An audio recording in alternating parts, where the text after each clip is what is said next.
Yeah.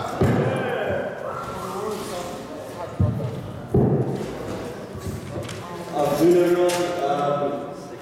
Today I'm still talking about Akdamos, which are relatively unknown, vague, people don't know much about it, maybe because of the blood, generally, as Mark said. The three things I want to discuss about Akdamos are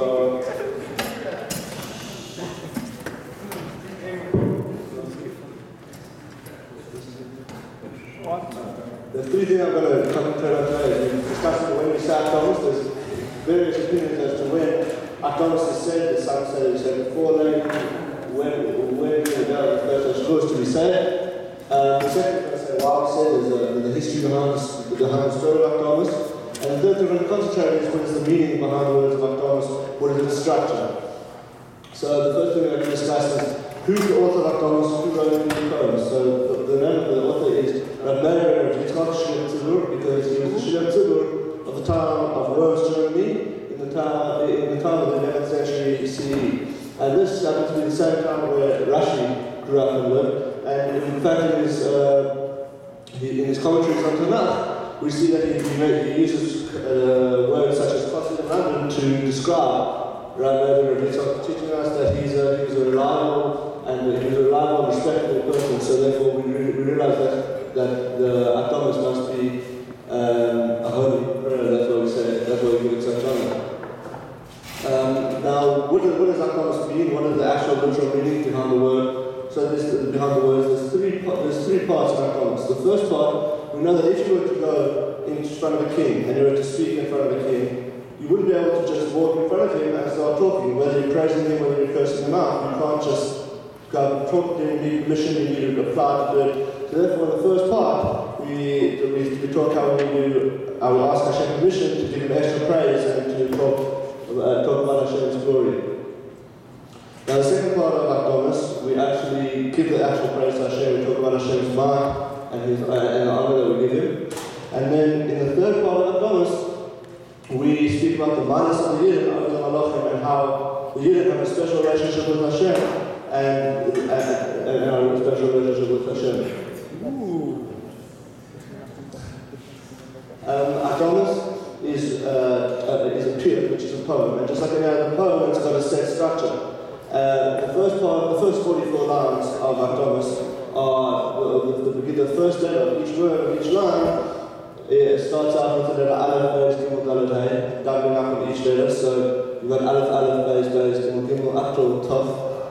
And then the second part spells out the name of the author, Rabbi Meir, Rabbi Yitzchak, Chazak Yametz, Yigab Masim Torah, Masim Tovim, Amen, Chazak Yametz. Now, as we saw earlier in the slide before, we see that Akdamos is actually in Aramaic. So the question is, why is Akdamos in Aramaic? So in order to find an answer to this, we refer to Tosfos and Brothers Hatomim, where he's discussing why Kaddish is in Aramaic. So the first opinion that Tosfos brings is he says that the reason Kaddish is in Aramaic is because the reason Kaddish is in Aramaic is because we know that one of the most beautiful things in Judaism, and one of the things that causes the biggest stir up in Shemayim, is when the Jews in a minute they say the words Amen Yehei Rabba. Therefore, we say Kaddish in Aramaic so that the Malachim won't understand when we say this, and they won't become jealous of the special connection we have with Hashem. Now, Tosfos brings a dispute to this, and he says the problem with this is that there's many other beautiful tefillahs and prayers in Davening, which are written in the Lashon HaKodesh. You have many other beautiful things, and these also seemingly would cause the angels to become jealous of the Yidden. So what's special about Akdamos that it's written in Aramaic when these are all written in Lashon HaKodesh? So Tosfos changes his own opinion and he says the actual reason is because in the older days when they used to say a drasha, and in a drasha the whole community would come. Everyone would come to a drasha, and at the end of the drasha there was a minhag to say Kaddish. Now, if they would have said Lashon HaKodesh, all the Amarotzim wouldn't have understood it because they only spoke Aramaic. Therefore, they would say Kaddish in Aramaic. So that's why Kaddish is special as opposed to other tefillahs. So now we apply this process from Brothers to our Akdamos, and we say that the reason we speaking that Akdamos is said in Aramaic is because specifically in Akdamos we talk about how we have a special relationship with Hashem and how we have minus over the Malachim in our relationship with Hashem. And therefore we say Akdamos in Aramaic, so they won't be able to understand us. They won't be able to understand us, and they won't become jealous of us. Now, there's a very interesting and fantastic story behind Akdamos, and the reason so fantastic, we need reliable sources to make sure that this is a true story. So the sources that we find the story are is in the early Rabbah, in his commentary on the bush, he relates the story, and he also refers to the Yarchei where it explains the story in length and in detail, which is written in Yiddish also. So the story goes that at the time of Worms, at the time of Rabbi Meir, which is the 11th century CE, there was a certain priest who delved into black magic, and he was extremely talented in black magic, and he had a group of followers who would teach this black magic, and together they would practice black magic. And one of these followers happened to be a Jew, and he knew that if he was to tell the priest that he would be a Jew, the priest wouldn't teach it to him because he was a huge anti-Semite. He would never have taught him anything. So he pretended to be a goy, and he goes and he learns the magic of the priest, and he gets to such a point that he can do such high levels of black magic, of kishuf, that he's able to see shading. And when he sees the shading coming towards him, he gets so terrified and so scared that it's going to overwhelm him that he screams out, Shema Yisrael, Hashem Elokeinu, Hashem Echad. And immediately when he says this, the shading disappeared. Now the priest becomes incredibly angry. He realizes that this guy is a Jew and that he's been deceiving him the whole time,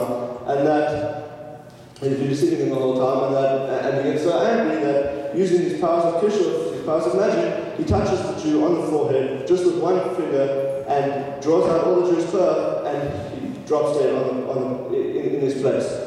And this priest is so angry. He won't settle with just killing one Jew. So on that day he goes around the town of Worms, and in one day he kills 663 Jews just by touching them on the forehead using his power of magic. He doesn't lay hand on one Jew.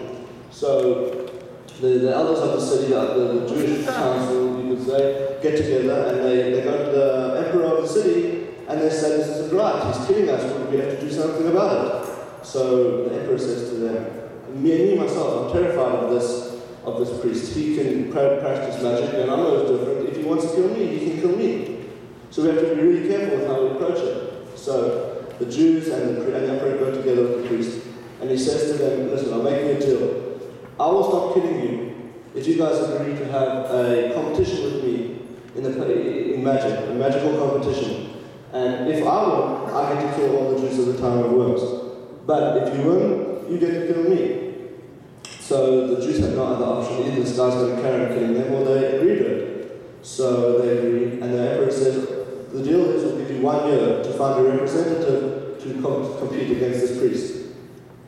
So the year goes on, time's going on, and the Jews are battling really hard so that they don't even have to compete in this competition, rather that the priest should just die of natural means. But it's getting closer and closer to the time, nothing's happening, and they're getting more and more worried. Eventually it gets to 8 days before the competition is set to happen.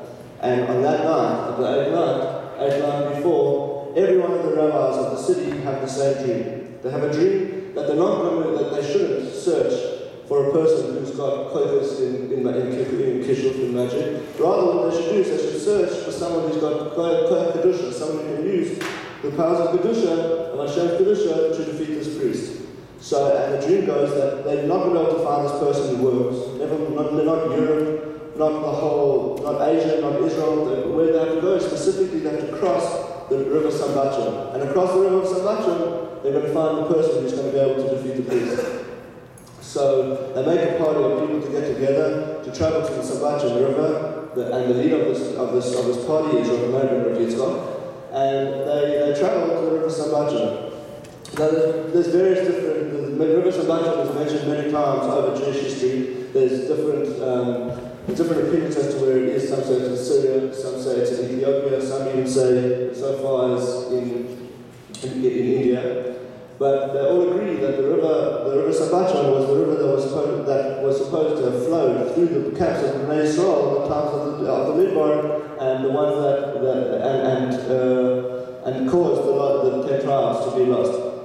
So they travel to this river Sabachon, and they get to the river Sabachon, and as the Meforshim tell us, the river Sabachon, what's special about it is that it flows incredibly violently for 6 days of the week.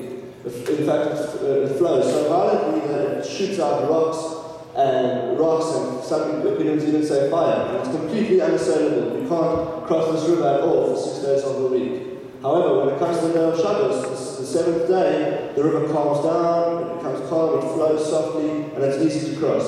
So they get there on Friday afternoon, and surely enough, the river is flowing violently, and it's completely impossible to cross. So they wait, they give it time, and surely enough, the second Shabbos comes in, the river calms down, and it's easy to cross. But the problem is now is that it's Shabbos, and you're not allowed to swim on Shabbos. You can't cross the river. So the Gemara says the story is that me, because I'm allowed to cross the river because I'm going to save the Jews of worms. So I'm allowed to cross. I had to cross, but you, the other people in the party, it's not going to help if 20 of us go across. Only one needs to go across. So I'll cross the river. I'll go find someone, and I'll come back with him. So they agree, and he swims across the river with ease. He gets to the other side, and he's immediately arrested by the people in the town across the Sambacha. And they said to him, look at this Jew, he's Kallah Shabbos, he crossed the river on Shabbos, he has to be put to death. So after a while arguing, he convinces them that he's here to save the Yidden of worms, and it's because of Mefresh, therefore he had a heter. So they get together and they decide that the people of Sambacha will have a goyrel. And in this goyrel, they'll choose a person who should go back to the town of worms to save the Jews. So they do the goyrel, and the person that's chose out is by the name of Rav Don. He's a small man, an old man with a big beard, and Rav Don would think that he's such a small man, what's he going to be able to do to defeat this priest who's so amazing with his powers of bishop? Nevertheless, him and Rav Don start walking towards the river, and Rav Don says to him, "You do realize that me now, I'm going to save the Jews of worms, so I have a heter to cross the river, but you have no heter to cross the river. You've done your part. Now you have to stay here, and for the rest of the year, you're going to have, for the rest of your life, you're going to have to stay here because you don't have a heter to cross the river. You're going to be stuck here. And me, once I've saved the Jews in worms, I'm going to be stuck on the other side because I haven't had to come back." So Rav says, "I understand," and he gives over the last message to Rav Don to say over to the people of worms after he's defeated the priest. So they travel back. He travels back to the town of worms, and the emperor says that the battle should take place outside. That the battle should take place outside of the town in the desert. So the priest does his first magical trick. He conjures out of mid-air 2 giant millstones. And with his bare hands, he crushes these millstones to dust.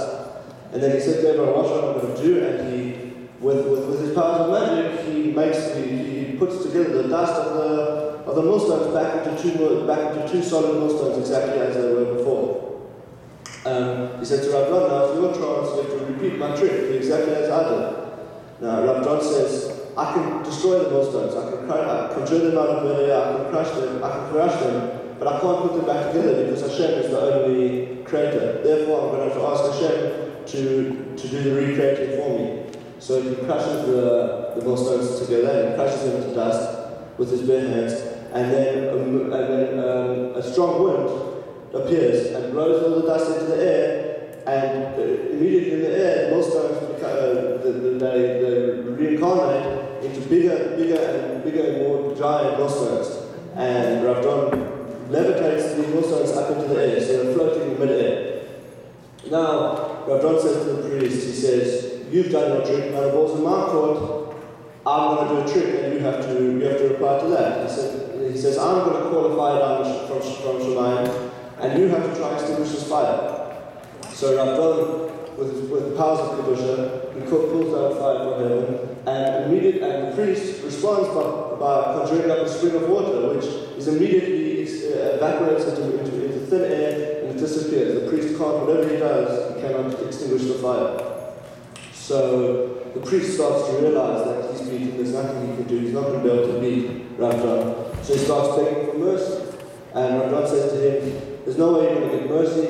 You killed 663 Jews and you deserve to die the most miserable of deaths. And so Rav John says, now for my next trick, this tree, he points out a tree that's in the middle of the desert. He said, this tree has lasted since the days of Noah. This tree was the tree that your Noah in fact used to cut off one of the limbs to make the table. Now I'll make a table to you. Either I will push down the tree, I'll bend it over until it's touching the ground, and you will hold it down, or you can bend the tree over and I'll hold it down. So the priest thinks that he's going to call Rav John's bluff. He realizes he thinks there's no way Rav John's going to be able to do this. So he says, all right, fine, you push the tree over and I'll hold it down. So Rav John, surely enough, pushes the tree over with ease, bends it over to the ground. And the priest goes, and he has no other choice, so he goes to try and hold down the tree. And immediately as he holds down the tree, he has no power to hold it down, and it catapults him into the air, directly into the millstones that are in the middle, in mid-air, spinning in mid-air. And the second he hits the millstones, him and the millstones disappear into thin air, never to be seen again. So the priest is defeated. This is why we have to bring reliable sources for the story. So the next day, which happened to be Shabbos, Rav John stands in the shul and he says, in order, you don't realize that Rav Meir had to stay on the other side of Tzambachin, and he's sacrificed the rest of his life. He can never go back to his wife, he can never go back to his family. And in order to remember this mysterious nefesh that he had, we're going to say these Akdamos. And these Akdamos are the last message that he left with me while we were walking towards the Tzambachin River. He left these with me and he said that you guys could please say this every year in memory of what happened in the time of worms. So this is the story behind, the history behind why we say Akdamos on Shavuos morning. Now there's various opinions as to when we say Akdamos. The first opinion is that we say Birchas Torah. So we take out the Torah from the Aron, we call it the Kohen, and he says the Birchas Torah, and we start to lay. But immediately after saying the first pasuk, we stop, and then we say Akdamos, and we carry on going. But the Alter Rebbe points out in the Shulchan Aruch that this is also because you can't make any interruption. There's no hefsek at all allowed during laying. Therefore, you can't just stop in the middle to say Akdamos. So mainly these days, it's very rare to find a community that practices this. The second opinion is that you don't say Akdamos at all. Why would you not say Akdamos at all? So there's two different reasons why. The first reason is that, as it says in Sefer Menachim, is that in the olden days, the Rosh Hashanah were done very slowly. Then when the Kehillah got up to landing, the Rosh Hashanah would have fallen behind. So he made a Pesukah Zimra in the middle of when they come to landing. And if they're just going to go ahead and land, it will be short, and you'll wait it out, and then you'll carry on landing. But if you're going to say Akdamos in the middle of it, it's going to make it too long for him to pause, and it's going to be too long to wait, so we don't say it at all. Another opinion about why we don't say it is because fear of the Goyim. We know that in Akdamos, we talk about the matters of the Desor and our special relationship with Hashem. Therefore, if the Goyim see what we're talking about, and they see that we're bragging, so to say, about our special relationship with Hashem, they're going to become jealous and angry with us, and they're going to harm Jews. Therefore, we might not say it at all. And in fact, we see that in Rav Meir's community, the community that he was, actually stopped saying Akdamos a few years after it was instituted because they were afraid of going that they might harm them. Now, the third opinion, which is practiced mostly these days, which you see most commonly, is that you call up the Kohen, and then after he calls up the Kohen, he says Akdamos, and then after he says Akdamos, he says the brachos, and you carry on learning. And yeah. Now in Chabad, we know that we don't say Akdamos at all. It's not our minhag, we do not say Akdamos. It says in the Rebbe's Rishonos and Sefer Menachim that we do not say Akdamos. However, we do know that the Rebbe would say Akdamos from when the Torah was taken out, and after the Torah was taken out, he would say Akdamos until they started laning, and then between that years, he would finish off Akdamos when he hadn't finished earlier. And